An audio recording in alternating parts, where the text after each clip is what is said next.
অনেক শিল্পী বেকার হয়ে বসে আছেন, অনেক শিল্পী অন্য কোনো পেশা গ্রহণ করেছেন। আমার প্রত্যাশা এই নতুন যারা আসবেন, যেই আসবেন তাদেরকে স্বাগতম, ভালোবাসা। তারা আমাদেরই ভালোবাসার মানুষ। তাদের প্রতি আমার একটা প্রত্যাশা থাকবে যে আমাদের চলচ্চিত্রের শিল্পীরা, আমি স্পেশালি চলচ্চিত্রের শিল্পীদের কথাই বলবো, যে অনেক সময় বয়স হয়ে গেলে তাদের কিন্তু কাজ করে খাওয়ার মতো আর অবস্থা থাকে না। অনেক সময় অনেক শিল্পীরা ফ্যামিলির সাপোর্ট পায় না, অনেক শিল্পীরা একা হয়ে যায়। এই যে শিল্পীদের বেশি বয়সে গেলে যে অসুস্থতা, বিভিন্ন ঝুঁকি, অনেকের টাকা পয়সা হাতে থাকে না, এরকম ঘটনা দেখছি। আর এখন এটা হওয়ার পসিবিলিটিটা বেশি, কারণ এখন তো অনেক শিল্পীরাই বেকার বসে আছে ঘরে।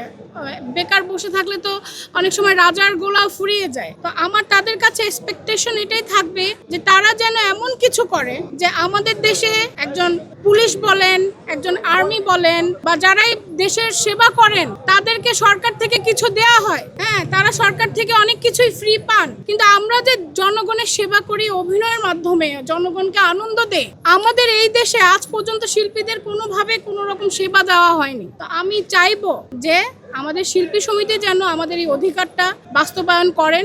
শিল্পীরা যেন শিল্পী হিসেবে দেশের থেকে একটা ন্যূনতম একটা সেবা পান, সেটা চিকিৎসা সেবা হোক বা সেটা যাতায়াত সেবা হোক, যে কোনো একটা দিক থেকে তারা যেন সব দিক থেকে একটা ছোট ছোট সেবা পেয়ে এগিয়ে যেতে পারেন। আমাদের অনেক শিল্পীরা দেখা যায় যে বাসা ভাড়া দিয়ে থাকেন, ঘর ভাড়া দিতে পারছেন না, কাজ পাচ্ছেন না।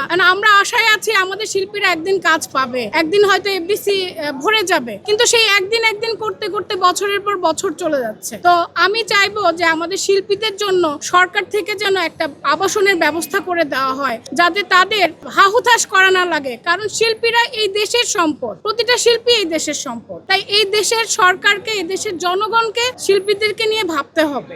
তাদের কাছে আমার এক্সপেকটেশন এগুলোই।